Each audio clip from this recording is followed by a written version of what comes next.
Olá, bem-vindos à Igreja no Mundo, o programa da Fundação AIS, a ajuda à Igreja que sofre, aqui na sua televisão. Sou o Paulo Aito e é sempre um privilégio saber que posso contar com a sua companhia aí desse lado durante os próximos 50 minutos. Comigo está a Catarina Martins de Betancourt, a diretora da Fundação AIS em Portugal, que nos vai comentar os principais temas que estão a marcar a atualidade. Olá, Catarina. Olá, Paulo, e olá também aos nossos telespectadores. E porque as pessoas que voltam na guerra não voltam do mesmo jeito que foram. E é muito difícil lidar com essas pessoas. E os familiares também têm o mesmo problema. Assinalou-se no dia 24 de fevereiro 3 anos de guerra na Ucrânia. O balanço é terrível.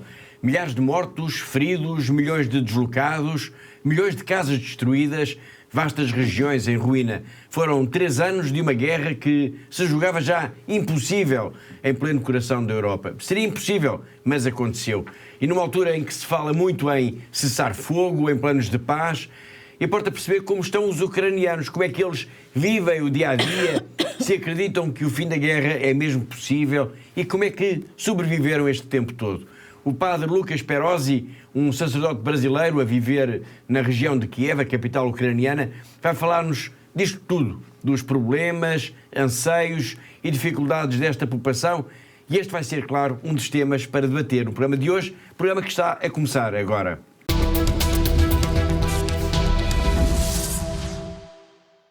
Mas vamos começar pela República Democrática do Congo, onde ocorreu um autêntico massacre. Mais de 70 pessoas foram mortas e os seus corpos foram encontrados numa igreja, numa aldeia no território de Lubero. Nós contactámos com o padre Marcelo Oliveira, um missionário comboniano a viver há muitos anos neste país, que nos falou deste caso, embora saber ainda muitos detalhes. Nós já o vamos escutar, mas para já, Catarina, o que é que se soube ou o que é que se sabe sobre este caso? Bom, Paulo, para já o que podemos dizer é que se tratou mesmo de um massacre, portanto um massacre de mais de 70 pessoas, como o Paulo disse, provavelmente quase todos cristãos, e os corpos foram encontrados, como o Paulo também referiu, numa igreja.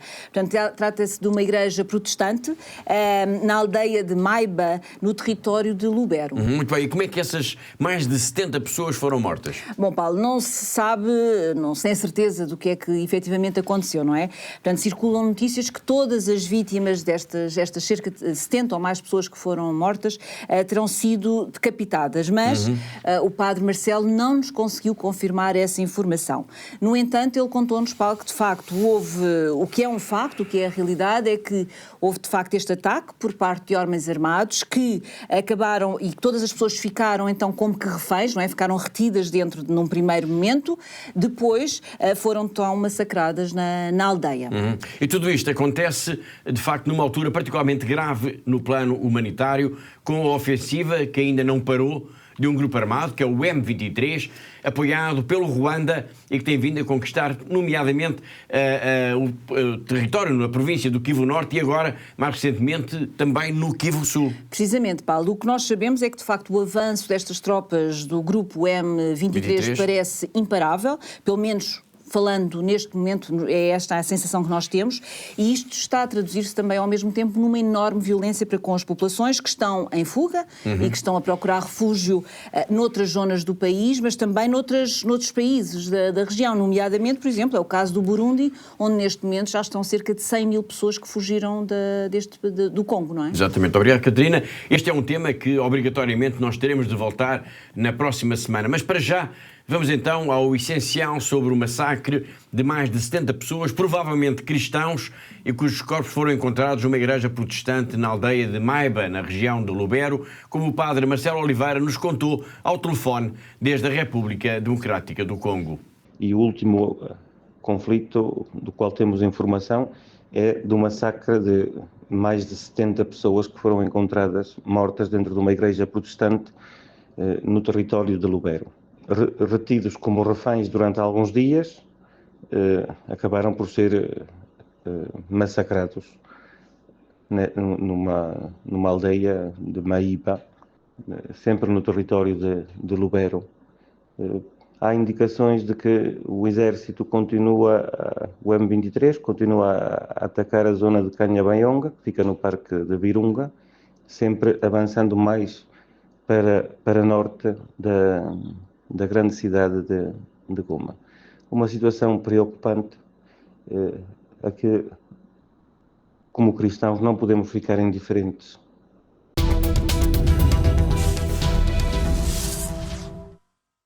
E da República Democrática do Congo, de onde nos chegou então a notícia, mais uma, da morte violenta de alguns cristãos, neste caso mais de 70, vamos agora até Myanmar, a antiga Birmânia, onde foi assassinado um padre. Foi uma notícia chocante que motivou mesmo, Catarina, um comunicado da Presidente Executiva Internacional da Fundação AIS. Exatamente, Paulo. A Regina Lindes, que é então a nossa Presidente Executiva Internacional, decidiu então publicar um comunicado quando soube então desta tragédia, desta trágica morte deste padre, que é o padre Donald Martin Naing Win, de 44 anos de idade e que estava colocado na Arquidiocese Católica de Mandalay, no centro do país, Paulo. E sabes o que é que aconteceu com o sacerdote? Bom, Paulo, neste momento as autoridades ainda estão a investigar o que é que se passou, mas sabe-se que o corpo foi encontrado sem vidas por algumas pessoas que pertenciam à comunidade.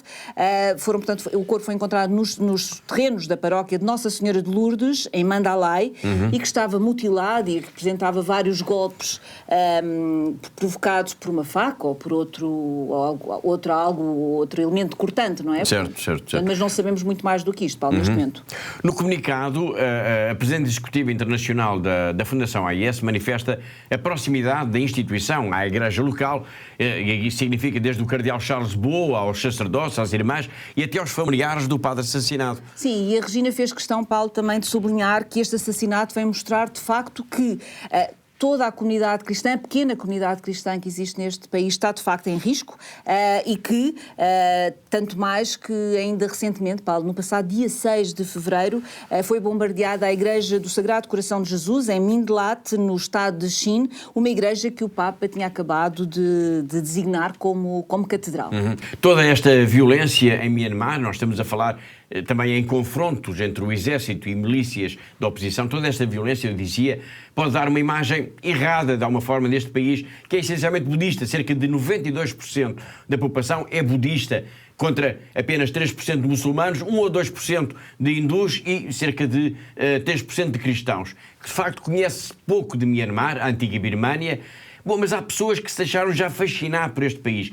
É o caso da irmã Kathleen Ginney, uma irlandesa que se apaixonou não só pelas gentes, pela cultura e até pela gastronomia do país, a ponto de ter aprendido a meditar com os seus amigos budistas. I learned from their meditation, of course, the atmosphere of prayer. For us, we would say the atmosphere of constantly being in the presence of God. The importance of meditation for them. I mean, sometimes I think, when people come into our house, do I as easily say, come, let us pray? I use the Christian meditation method. I pray the name of Jesus. When I meditate my own. I am who I am, I'm a Christian, I believe in Jesus, and as I meditate, that is what is in my heart.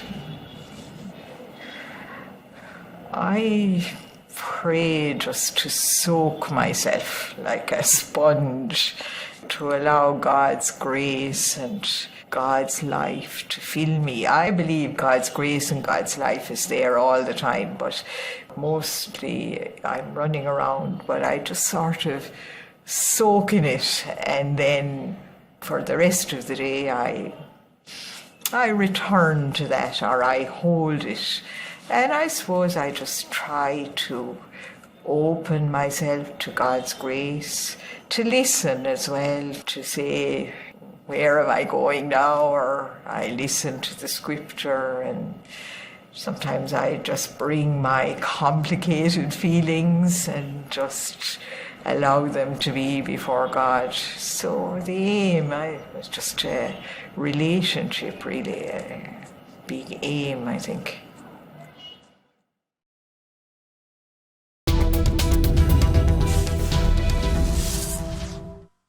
Falámos da República Democrática do Congo e também de Myanmar, relatámos casos concretos de violência extrema contra os cristãos e poderíamos ficar com a ideia de que tudo isto, esta perseguição, esta violência, só acontece lá longe, em países distantes, onde a comunidade cristã é muito pequena.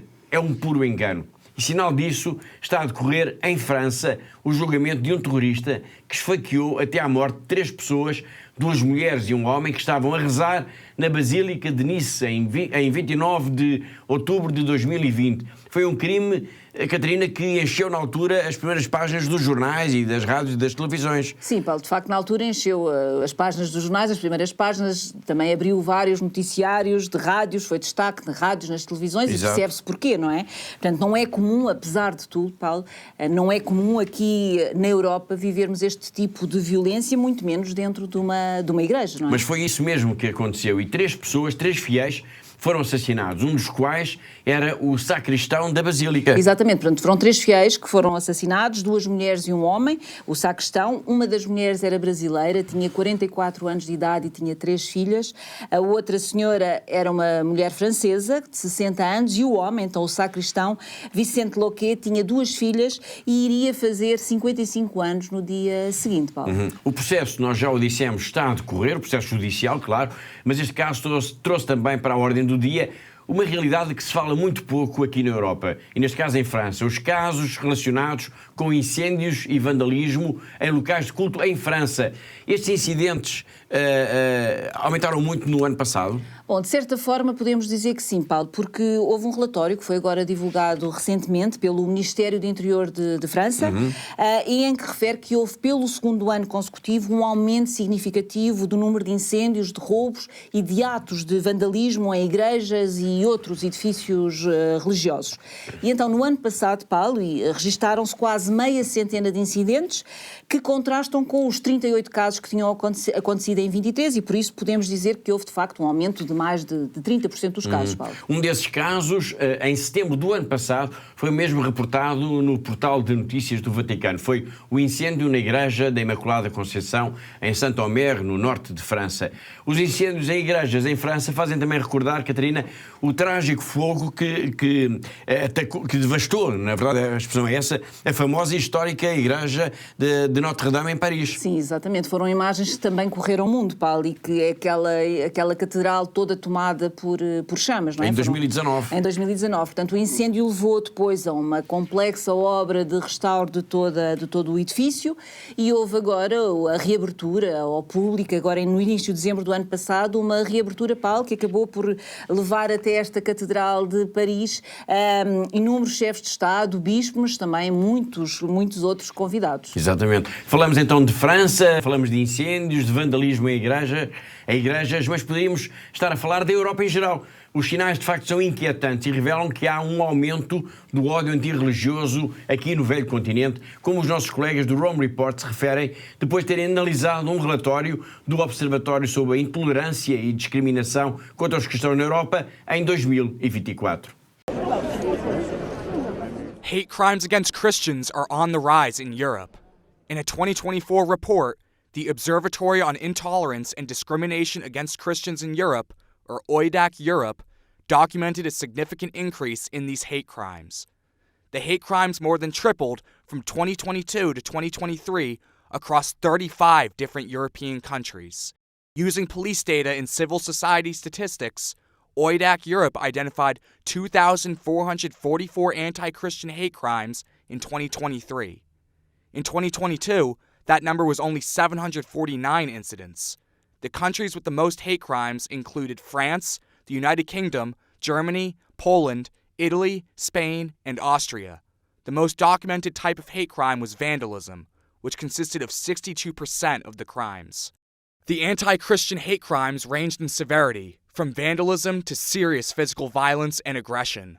One example was when a jihadist terrorist murdered an altar server and injured several people in 2 Catholic churches in Spain. Another example is when 4 Catholic churches were attacked in Paris, France, using arson and Molotov cocktails. In Poland, a man drove his car into a Corpus Christi procession of more than 100 people, injuring several people. Finally, OIDAC Europe noted that Germany alone had at least 2,000 cases of property damage to Christian worship sites in 2023. These are just a few examples of the hate crimes that OIDAC Europe noted in its report. Per OIDAC Europe's report, the increase in anti-Christian hate crimes from 2022 to 2023 shows a new rise in hostility towards Christianity across Europe.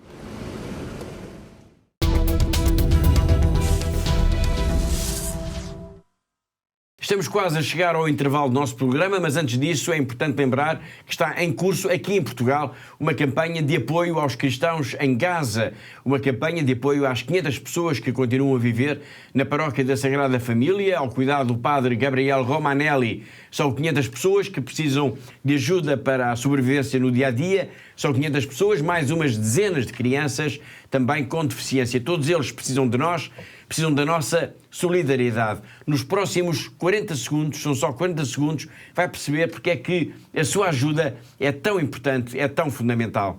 No meio da destruição, morte e sofrimento em Gaza, a paróquia da Sagrada Família é o único lugar de esperança. Mais de 500 famílias estão ali abrigadas, tal como dezenas de crianças com deficiência. A situação é terrível e o padre Gabriel Romanelli, pároco de Gaza, pede a ajuda da Fundação AIS. Está nas nossas mãos a vida de todas estas pessoas. Por favor, ajude-nos a ajudar. Ligue-nos para o 217-544-000 ou visite-nos em fundacal-ais.pt.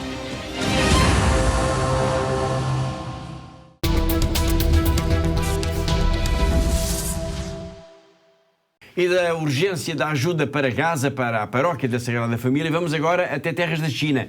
Vamos até à Diocese de Macau, vamos ao encontro do nosso correspondente, o jornalista José Miguel Encarnação. Todas as semanas ele conta-nos sempre uma história ou dá-nos uma notícia relevante da vida da Igreja nesta região do globo. Depois de um ano dedicado à oração, celebramos, como sabe, estes meses o Jubileu da Esperança, um ano santo que o Papa Francisco tem feito questão de vincar e chamar os fiéis ao Vaticano, à Santa Sé, mas também dizer àqueles que não podem deslocar-se a Roma que deverão também eles realizar obras para resolver os problemas mais prementes dos seus países. Depois da abertura da Porta Santa pelo Papa Francisco, o segundo grande evento foi o Jubileu para o Mundo da Comunicação, que reuniu mais de 8.000 profissionais da comunicação social, dos mídia ou similares na Santa Sé. Depois deu-se então o Jubileu da Vida Consagrada e agora estão agendadas outras iniciativas, sendo que nos países, como dizíamos há pouco, também as conferências episcopais e outras entidades começaram a colocar então mãos à obra. Dizemos isto porque queremos salientar e enaltecer o facto da Conferência dos Bispos da Índia ter ainda há dias decidido tomar algumas medidas para que a pobreza que ainda se faz sentir naquele país seja minorizada ou minimizada, de modo a que as populações mais necessitadas possam também elas melhorar a sua vida. Faz parte então do Jubileu este trabalho e os bispos da Índia decidiram começar por proteger mais os Dalit, que são considerados, embora já não haja castas oficialmente na Índia, são considerados a casta mais baixa da hierarquia da estrutura social da sociedade indiana. Estes são indianos que vivem em condições de miséria, que exercem as piores profissões, digamos assim, e que vivem com rendimentos muito, muito, muito baixos. Espera-se também que no mundo mais desenvolvido o mesmo aconteça, para que este jubileu chegue à casa de cada uma das pessoas.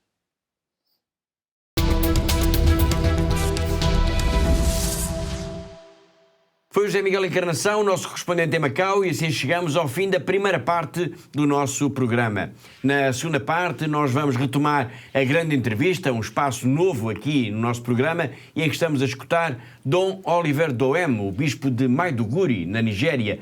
Mas além disso nós vamos falar ainda da campanha que a Fundação AIS está a promover a nível global nesta quaresma, uma campanha dedicada aos mártires, à Igreja perseguida, E vamos falar também da Ucrânia, país que assinalou no dia 24 de fevereiro 3 anos de guerra.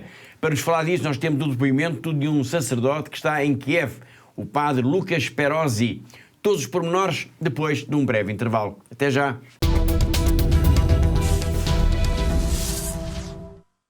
Thank you to all our benefactors. Continúen con esta linda misión de ayudando a la Iglesia en lugares tan sufrientes. Щиро дякую всім вам, що ви є на хресній дорозі, допомагаєте нам нести наш хрест. We are trying to be Jesus. Through your help and support, we are able to bring the gospel to the people. Thank you so much. May God bless you. You are giving us hope and you are putting a smile in our faces. Thank you so much.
ACN apoya a sacerdotes en todo el mundo con intenciones de misas que nos ayudan tanto espiritualmente como materialmente, para nuestro propio bien y el bien de nuestras comunidades.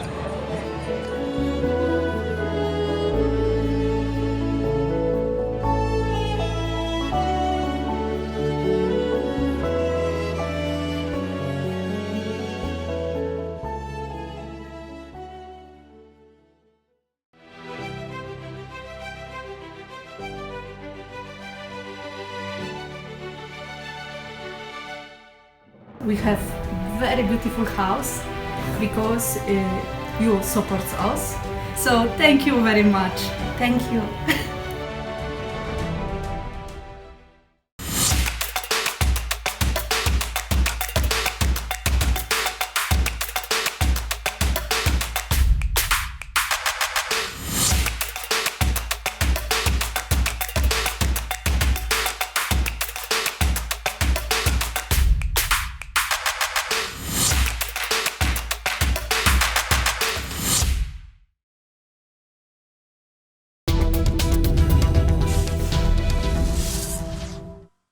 Em pleno século XXI existem pessoas comuns, pessoas como nós, mas que arriscam a vida pela sua fé. São autênticos heróis. Todos os dias, homens, mulheres e até crianças enfrentam violência, o próprio medo, para se manterem fiéis àquilo que é mais importante. E eles merecem o nosso maior respeito. A Fundação AIS existe para eles, para todos eles, para cada um deles.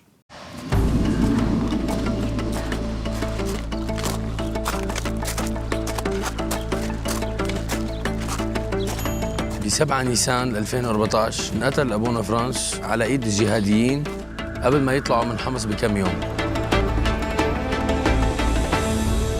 كان هو الراعي الحقيقي اللي ما تخلى عن رعيته.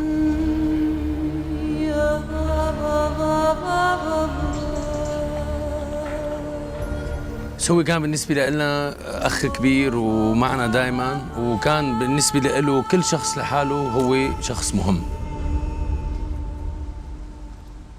وإلى الأمام.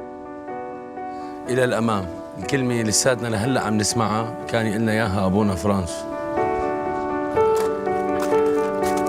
وقت كنت صغير مراهق كنت عايش بمدينة حمص. كان أبونا فرانس ياخذنا مسيرات على جبال وادي النصارى.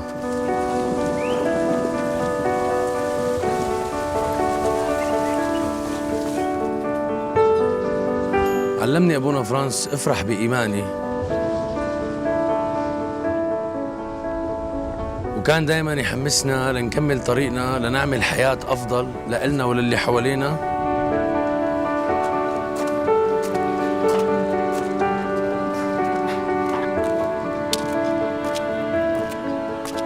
بدون ما نخسر إيماننا. حتى جيرانه الإسلام اللي ضلوا حد الدير ما تركهم، كان يقدم لهم أي شيء بيقدر عليه من أكل ومأوى.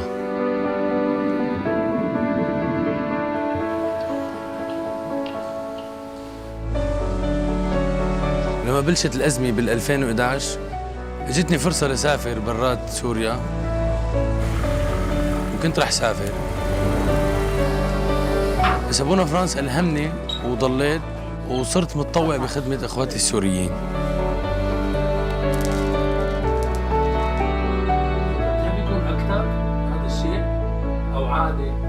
إلى الأمام، كلمة إلى الأمام صار لها معنى تاني بالنسبة لي. رجاء أبقوا مع المسيحيين بسوريا وساعدونا ليبقى الأمل والإيمان عايشين عند الناس اللي خسرت كل شيء، عشان يعرفوا إنه الله ما رح يتخلى عنهم مثل ما عمل أبونا فرانس.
Daqui a pouco nós vamos retomar a grande entrevista com Dom Oliver Doemo, bispo de Maiduguri, na Nigéria. Entrevista que nos está a acompanhar há já algumas semanas e em que ele nos tem vindo a falar do impacto tremendo da atuação do grupo terrorista Boko Haram no seu país. Ele tem-nos contado que os cristãos por ali estão sempre na mira das armas dos terroristas. Mas antes disso, antes da grande entrevista, vamos ainda falar da campanha da Quaresma da Fundação AIS. Campanha que este ano vai ser dedicada, Catarina, aos mártires e à Igreja perseguida. É verdade, Paulo. Não vai ser, portanto, na Quaresma deste ano não vai ser só aqui em Portugal, mas são os 23 secretariados da AIS em todo o mundo que estão a fazer esta grande campanha global de sensibilização da opinião pública por esta questão da Igreja que sofre no mundo.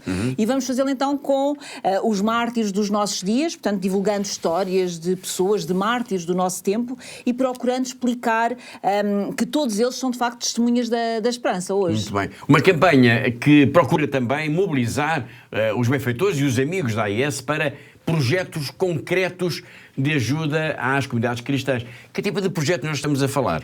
Bom, Paulo, são projetos ligados, por exemplo, à construção, reconstrução de igrejas ou de espaços paroquiais, também apoio de programas para populações traumatizadas por causa do terrorismo em vários países do mundo, o apoio à formação de padres, de religiosas, também projetos de ajuda de emergência para aquelas comunidades cristãs que estão deslocadas ou que estão refugiadas. E tudo isto, Paulo, serão projetos em 20 países, países, alguns deles, apenas alguns exemplos, é o caso do Burkina Faso, de Moçambique, de Paquistão ou da Síria, por exemplo. São 20 países ao todo onde vamos ter projetos específicos para esta quaresma, Paulo. Muito bem, obrigado, Catarina. Ao longo das próximas semanas, ao longo de toda a quaresma, não é? Nós vamos falar desta campanha, nós vamos falar dos países, dos projetos que irão ser apoiados e vamos conhecer mesmo algumas destas histórias exemplares de mártires, de homens e mulheres do nosso tempo. Nós preparamos várias peças multimédias sobre esta campanha, dividimos-la por países, por regiões. É o caso, por exemplo, do Médio Oriente, onde, Catarina, os cristãos continuam a sofrer uma imensa perseguição. Sem dúvida, Paulo. De facto, os cristãos que vivem nesta zona do globo continuam, de facto, a ser ameaçados, continuam a ser perseguidos, continuam a ser um dos alvos dos inúmeros grupos armados, de grupos terroristas, organizações jihadistas, que olham então para a comunidade cristã como inimigos, como infiéis, como pessoas que têm de ser abatidas. E há, de facto, histórias terríveis que mostram como essa violência não é uma coisa do passado, mas é algo de muito concreto e real na vida de milhares de famílias cristãs da atualidade. Exatamente, Paulo. E nós temos, por exemplo, o testemunho de uma mãe egípcia cuja filha com 14 anos de idade foi raptada em 2011 e até hoje nunca mais apareceu, não se sabe o paradeiro desta jovem.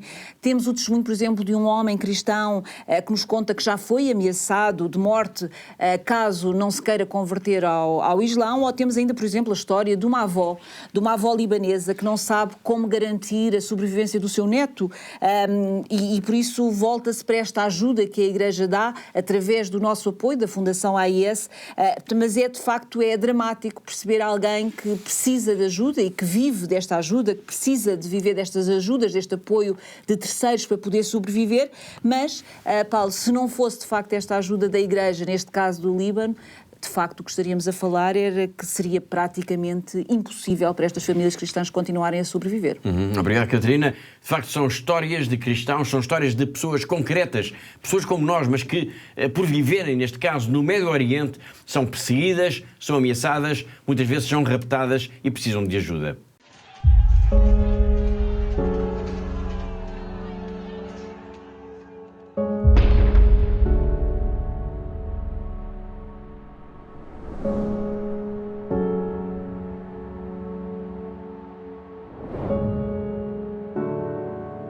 فأنا كمسيحي ممكن أكون عدو لهم بالنسبة لهم بنظرتهم هن.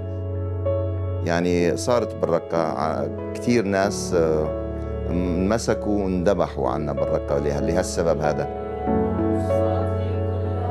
يا تصير مسلم يا أما نذبحك.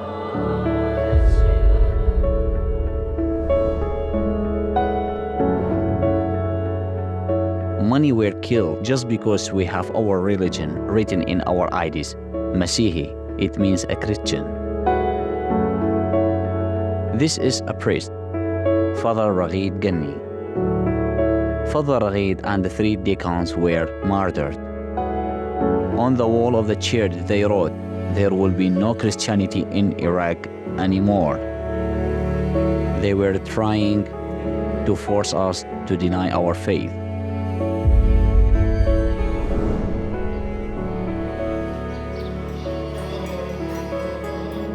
في الشارع بقى يعني مثلا شباب كده كنا واحنا ماشيين في الشارع نسمع كلام احنا هنقدمكم وهنربيكم وهنخليكم تقعدوا في البيت هتلبسوا الحجاب.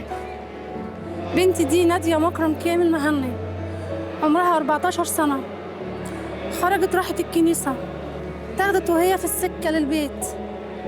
وتعرف قيمته يعرفوا يعني ايه انا فقدت بنتي انا وناس تانية كتير وما نعرفش هم فين.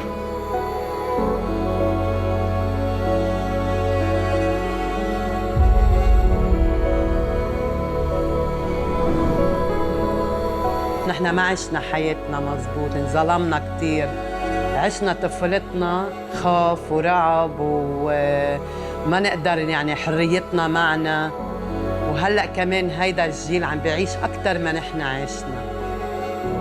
هلأ وضع المسيحية إنه منيح بس منه زيادة، بس الله يعني ويسوع معنا.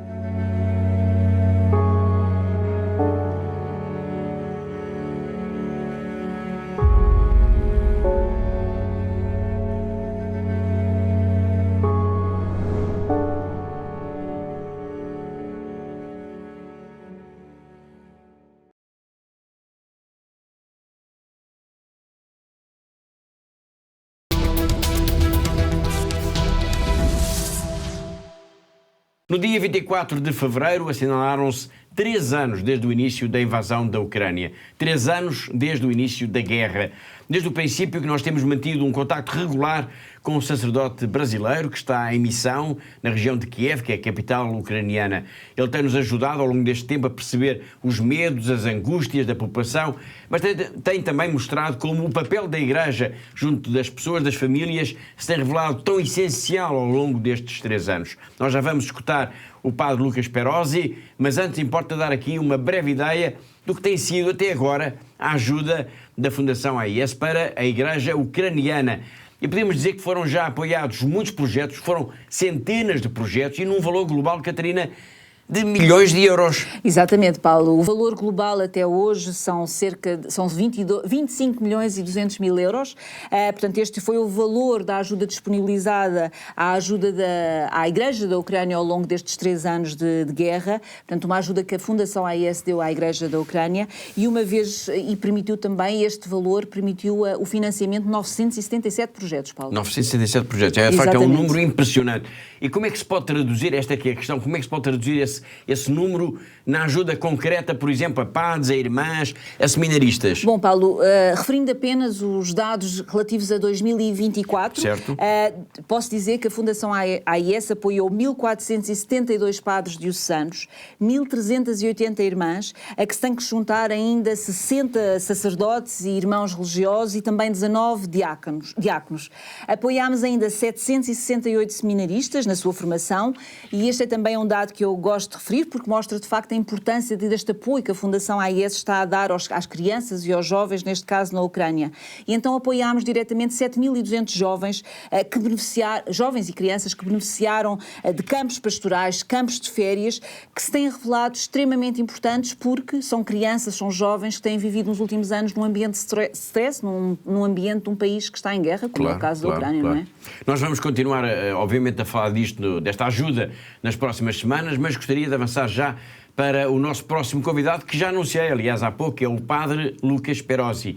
Ele está então em Kiev, a capital da Ucrânia, e tem sido ele próprio sinal da ajuda direta da Fundação AIS. Sem dúvida, Paulo, e a Fundação AIS tem ajudado concretamente este sacerdote brasileiro, que já estava em Kiev quando a guerra começou e decidiu continuar o seu trabalho pastoral, portanto, com esta ajuda que nós lhe temos dado também, com a sua ajuda de sobrevivência, para poder continuar. Por exemplo, Paulo, sei que a viatura que a paróquia do padre Lucas tem ao serviço da paróquia foi oferecida pela Fundação AIS. Por exemplo, ele também conseguiu organizar, com a nossa ajuda, diversos campos de verão, que são de facto campos de jovens para crianças, aqueles que falei há pouco, e que são também, para além de campos em que as crianças libertam este stress e que deixam um pouco este stress, são também campos, claro, de aprofundamento espiritual para todas estas crianças, todos estes jovens.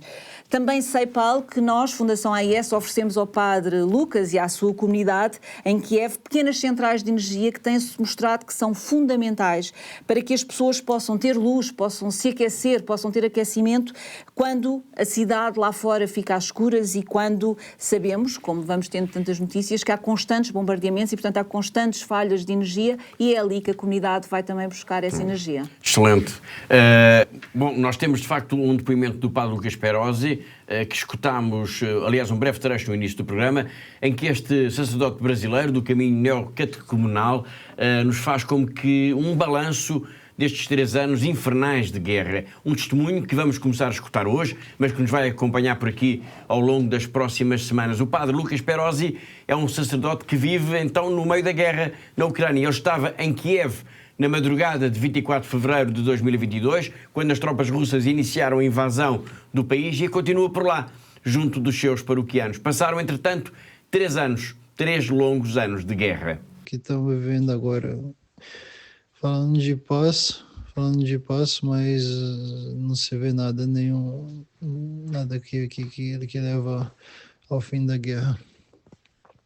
Por isso aqui a única coisa que tem é a esperança de que um dia isso acabe e vai acabar. Mas o que mudou na relação aqui entre Entre as pessoas que estão voltando, muitas pessoas feridas e pessoas que estavam no exército, na fronte, na guerra, lutando, estão voltando também. E isso é um desafio muito grande para toda a sociedade em geral, não somente para a igreja. E por isso, isso é um dos motivos que está corrido também, que nós temos que nos preparar para essa nova onda de pessoas que vão voltar, que estão voltando, né? Que são problemas muito difíceis, ligado à morte de familiares próximos, ligado a contusões psicológicas, e porque as pessoas que voltam na guerra não voltam do mesmo jeito que foram. E é muito difícil lidar com essas pessoas. E os familiares também têm o mesmo problema. Aqueles que vão para a guerra e depois voltam da guerra, eles já não conseguem viver aqui numa vida, levar uma vida normal. Por isso temos que fazer um trabalho muito duro com eles, né? Duro para nós e para eles também. Um trabalho muito duro. Por isso, em relação à igreja agora, nós estamos nos preparando, estamos nos preparando para isso. Os encontros que nós fazemos com o bispo, a formação permanente que nós temos, todas elas estão dirigidas à reabilitação das pessoas que voltam, não somente para os paroquianos e para os cristãos e católicos, né? Mas para todo mundo. Para todo mundo, porque até a sociedade em si não está preparada para acolher todas essas pessoas com todos esses problemas. O governo também não dá conta.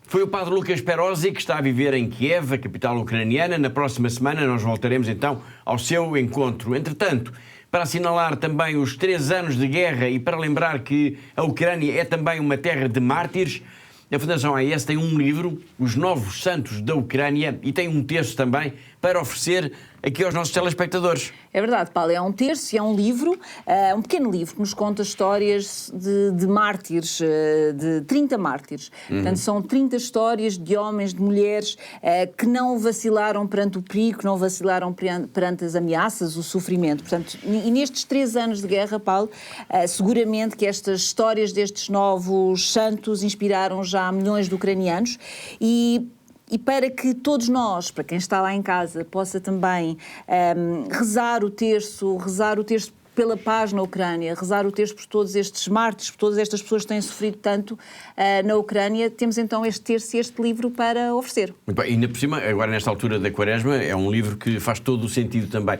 Quem quiser receber o livro e o terço em casa, o que é que tem de fazer? Bom, Paulo, basta entrar em contacto connosco e enviaremos e darmos a nossa morada, como é óbvio, para podermos enviar então o livro e o terço. Eu gostaria de dizer, Paulo, que as duas coisas, o terço e o livro, são inteiramente gratuitos e isto é uma promoção, uma oferta exclusiva para Portugal continental.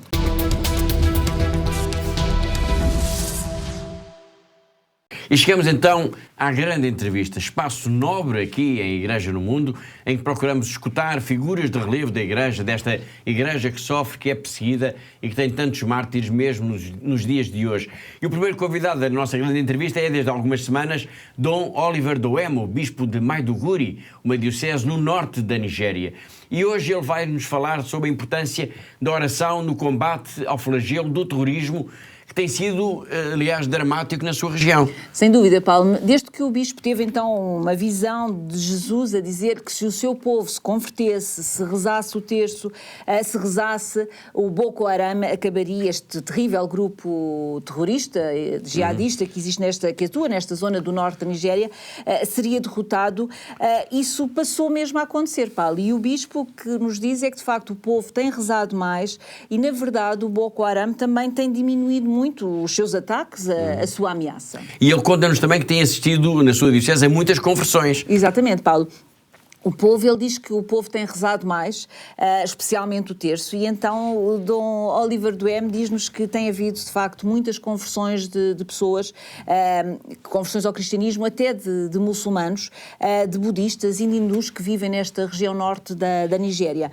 E ele diz que Nossa Senhora, ele diz-nos mesmo que Nossa Senhora continua, de facto, a fazer milagres ali por aquela região. Excelente.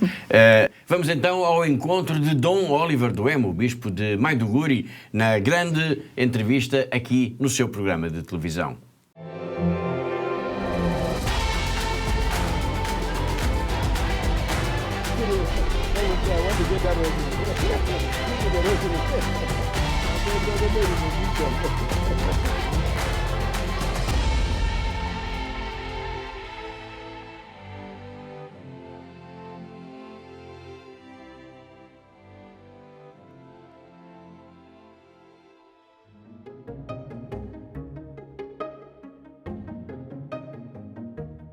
Well, our Mother Mary has already promised us that with the prayer of the Rosary and other Marian devotions, of course, a lot of conversion will take place.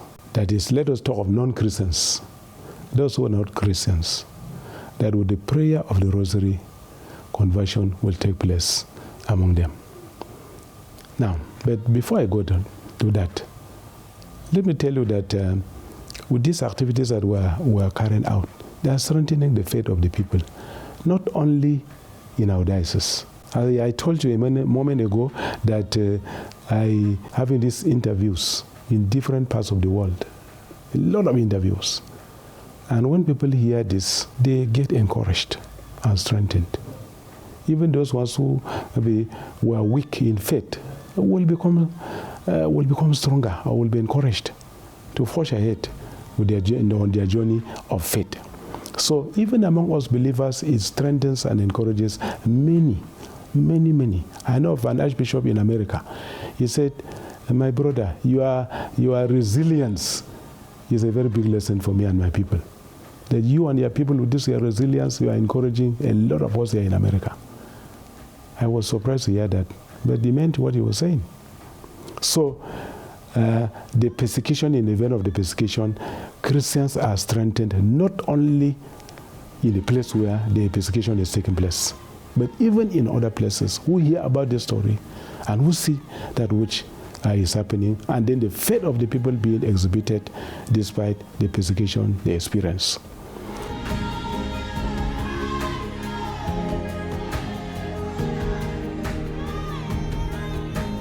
Now, moving to other Christians, to non-Christians, whoever they are, whether Muslims or Buddhists or Hindus and so on and so forth, as long as we hold on to our Mother Mary, definitely she will continue to work miracles. There are lots of conversions that are already taking place among non-Christians. A lot of conversions. You know, one thing about our own is that we're not good at propaganda. That you begin to trumpet that which is happening within the church now. But I must tell you that those who are being converted to Christianity are more than those that who are living Christianity. Yes, there are more. And statistics have shown that. They have shown that. So all we need to do is to continue to go to our Mother Mary. First of all, for us to remain strong. For us to remain strong. Because if we're weak, how can our actions lead to the conversion of others? But when we're strong, then it happens.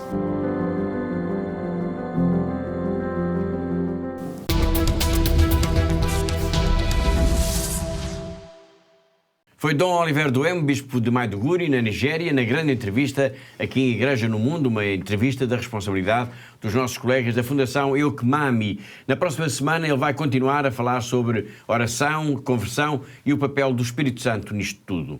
Almost every mass in my diocese, I pray for Boko Haram. And again, one advantage with that is that when you forgive them, then that paves way for victory. It paves way for victory. A person that forgives is a very person that is on the path of victory. And that's exactly what is happening in our own case there in our diocese. Well, I thank God. As you can see, people say I'm a very joyful bishop, that I'm full of joy, and it's true. I carry out my duties joyfully. Of course, my major preoccupation is prayer. Prayer.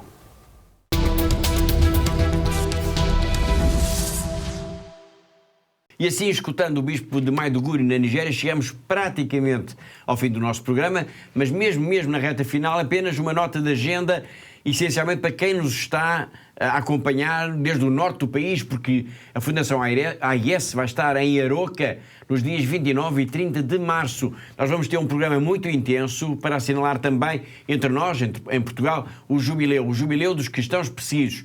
Bom, Catarina, em linhas muito gerais, o que é que vai acontecer então neste sábado e domingo, dias 29 e 30 de março? Bom, Paulo, vamos ter muita atividade nesse fim de semana. Vamos ter uma agenda muito intensa e por isso eu desafio quem nos está a ver lá em casa para ir à nossa página de internet, para estar informado, porque está lá toda a informação de exatamente o que é que vamos fazer nos 2 dias e tudo ao pormenor. Mas posso já adiantar, Paulo, por exemplo, que vamos ter vários testemunhos, nomeadamente contamos conseguir fazer uma ligação a Gaza para falarmos com o padre Romanelli, o padre Gabriel Romanelli, a partir de Gaza, para ouvirmos o seu testemunho. Só isso vale a pena estar lá. Exatamente, e é o padre que está a viver na paróquia da Sagrada Família em Gaza. Portanto, só fazer aqui um à parte, é com este padre, Gabriel Romanelli, que o Papa Francisco tem ligado para ele todos os dias. Exatamente, é isso mesmo. E depois, vamos também ter um testemunho do que é ser um cristão hoje na Nigéria, com o padre Simone Yougo, e iremos também ter a apresentação do nosso relatório Perseguidos e Esquecidos. Depois teremos a celebração da Eucaristia e teremos também a inauguração de uma exposição, Paulo, das trevas à luz. Isto nos claustros do mosteiro de Aroca. Muito bem, e isso é então no sábado, dia 29 de março. E no domingo? Exatamente, Paulo. Isto é só no dia 29 de março, sábado. Depois, no domingo, vamos contar com a inauguração de uma outra exposição, também nos claustros do Mosteiro de Aroca, que é a exposição Marcas do Calvário, que segue depois, então, uma Eucaristia. Na igreja também, na igreja jubilar do Mosteiro de Aroca, que terá transmissão em direto pela RTP1. Depois teremos almoço, teremos a evocação dos 30 anos da Fundação AIS aqui em Portugal, com todos os benfeitores, com todos os amigos, com todos os telespectadores que nos estejam a ver e que se queiram de facto juntar a nós. E deixo aqui este desafio, este convite também, Paulo, para quem nos está a ver e quem for daquela região ali mais a norte, que se queira juntar a nós, que se apareça, que esteja connosco e que, se quiser, pode também inscrever-se na Secretaria Paroquial de Aroca, para o número de telefone que está a passar em rodapé. Muito bem. E depois, o fim de semana vai acabar em grande, Paulo, então no domingo à tarde, com um concerto jubilar na igreja do Mosteiro de Aroca. Excelente, portanto, excelente. Muita coisa. Muita coisa, grande programa.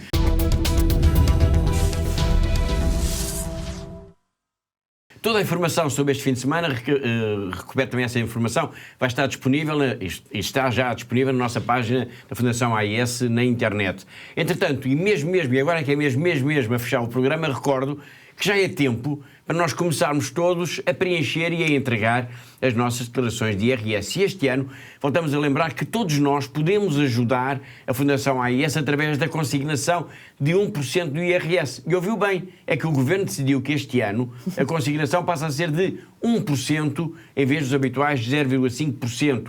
Isto significa que, se todos nós colaborarmos, podemos ajudar ainda mais a causa dos cristãos perseguidos. Nós temos um pequeno spot promocional, um pequeno vídeo sobre isto, mas antes disso, Catarina, qual foi o valor que a Fundação AIS recebeu do ano passado através da consignação do IRS? Isso foi aplicado como? Bom, Paulo, o ano passado a Fundação AIS recebeu através da consignação do IRS cerca de 121 mil euros. Portanto, que é um valor extraordinário e, como o Paulo acabou de referir, pode ainda subir mais este ano, ser maior, uma vez que a consignação podemos duplicá-lo? Duplicar, sim. Portanto, estes 121 mil euros, para responder à outra pergunta que me colocou, Paulo, portanto, estes 121 mil euros, Paulo, foram destinados integralmente para a Diocese de Pemba, para a ajuda de emergência para os refugiados, os deslocados provocados pelo terrorismo, não é? Na zona de Cabo Delgado, em Moçambique. E por isso E aproveito aqui, Paulo, já para agradecer a todos os nossos telespectadores que de facto doaram esta parte do seu IRS o ano passado, agradecer em nome de todos estes deslocados que receberam esta ajuda que foi diretamente aqui de Portugal para eles. E por isso, e para terminar, deixo aqui de facto este desafio e este pedido de voltarem este ano a consignar o vosso IRS para a Fundação AIS, porque se aumentarmos o valor, Paulo, com certeza que vamos conseguir fazer mais e ajudar mais estas pessoas que estão em tanta necessidade no mundo. Exatamente. Obrigado, Catarina. Obrigada. E é um gesto que não custa mesmo nada a fazer. Vamos então ver o pequeno spot que preparámos sobre a importância de ajudarmos os cristãos perseguidos também quando preenchemos a nossa declaração de IRS. 505-152-304. A sua declaração de IRS salva vidas. Vidas de cristãos perseguidos, homens, mulheres e crianças traumatizados pela guerra, pela brutalidade do terrorismo. Com a sua ajuda, no ano passado a Fundação AIS apoiou muitos dos deslocados de Cabo Delgado, em Moçambique. Este ano, ao doar 1% do seu IRS, permite que a Fundação AIS duplique a sua ajuda. Onde há sofrimento e dor, também há sempre o consolo e a esperança de um padre, de uma irmã, de um catequista. Quando preencher a sua declaração, assine de cruz 505-152-304. 505-152-304. Lembre-se dos que sofrem. O mundo ignora-os. A Igreja acolhe-os. Ajuda a aliviar a cruz dos cristãos perseguidos.